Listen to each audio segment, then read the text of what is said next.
Question number 14 में क्या है, prove that summation r equals to 0 to n 3 raise power r into ncr equals to 4 raise power n।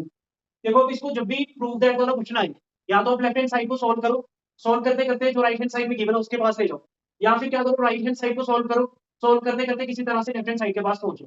तो मैं पहले क्या करता हूँ, मैं लेफ्ट हैंड साइड से आपको बता देता हूँ।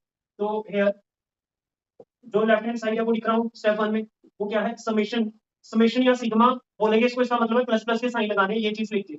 r 0 से n तक वैल्यू लेंगे, देखो कैसे, r equals to 0 to n 3 raise power r फिर ncr। तो ध्यान से देखो इधर, r 0 से स्टार्ट होना है, जहां जहां पे r दिख रहा है वहां वहां 0 रखते जाओ। तो क्या आ जाएगा, 3 की power r, 3 raise power r कितना लेना है, 0, फिर ncr, r कितना है, 0। फिर समेशन का मतलब होता है प्लस लिखना है, तो प्लस लिख दिया। समेशन का मतलब होता है प्लस लिखना है, 0 के बाद कहां तक जाना है, n तक।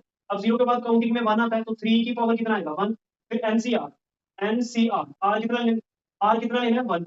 फिर समेशन का मतलब प्लस, 0 के बाद 1, 1 के बाद क्या आएगा, 2, तो 3 की पावर कितना, 2, फिर nc कितना, 2, फिर ऐसे ही 2 के बाद क्या आएगा, r0 1 2, फिर नेक्स्ट क्या आएगा, 3, तो 3 की पावर कितना, 3, फिर nc3।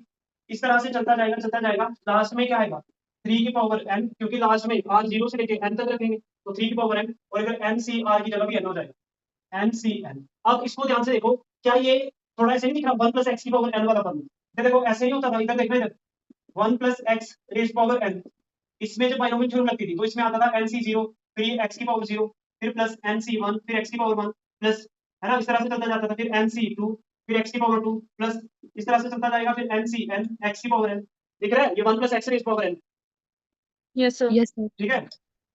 अब अगर इसको यूज करेंगे तो कुछ मेरे को ऐसा ही पैटर्न देखा, देखो 3 की पावर 0 nc0, मतलब हम इसको ऐसे लिखते थे, बाइनोमियल थ्योरम nc0 फिर 3 की पावर 0 प्लस, फिर nc1 फिर 3 की पावर 1 प्लस, फिर nc2 3 की पावर 2 प्लस, फिर nc3 3 की power 3 plus and so on, last में ncn फिर 3 की पावर n। समझो इस चीज को, मैंने nc0 पहले लिख दिया, फिर 3 की पावर 0। इसको ध्यान से देखो, और 1 plus X raise power n, इन दोनों को ध्यान से देखो, क्या ये दोनों सेम नहीं लग रहे, यस सर। ठीक है। Yes sir. यहाँ पे क्या होता था, 1 प्लस एक्स की पावर n, तो x 0 है, फिर x 1 है, 2 है, 3 है, 4 ऐसे चल रहा है, nc0 nc1 यही तो चल रहा है, nc0 nc1 nc2, देख लो nc0 nc1 nc2, बीच में प्लस है, इधर भी प्लस है, फिर x की पावर 0 x की पावर 1 x की पावर 2 x की पावर 3 ऐसे, तो इधर भी देख लो x मतलब 3 की पावर 0 3 की पावर 1 3 की पावर 2 3 की पावर 3, इस तरह से 3 की पावर n। मतलब अगर मैं ये यूज कर लूं तो यहाँ पे क्या बन जाएगा, 1 प्लस एक्स, एक्स की जगह पे क्या है, 3 की पावर क्या आता है n, 1 प्लस एक्स की पावर n, तो इधर क्या आ जाएगा, 1 प्लस 3 की पावर n, 1 प्लस 3 कितना होता है 4, तो 4 की पावर n, तो राइट हैंड साइड में क्या है, 4 की पावर n, तो इक्वल्स टू क्या हो जाएगा, राइट हैंड साइड। तो बस प्रूफ हो गया, हेंस प्रूफ।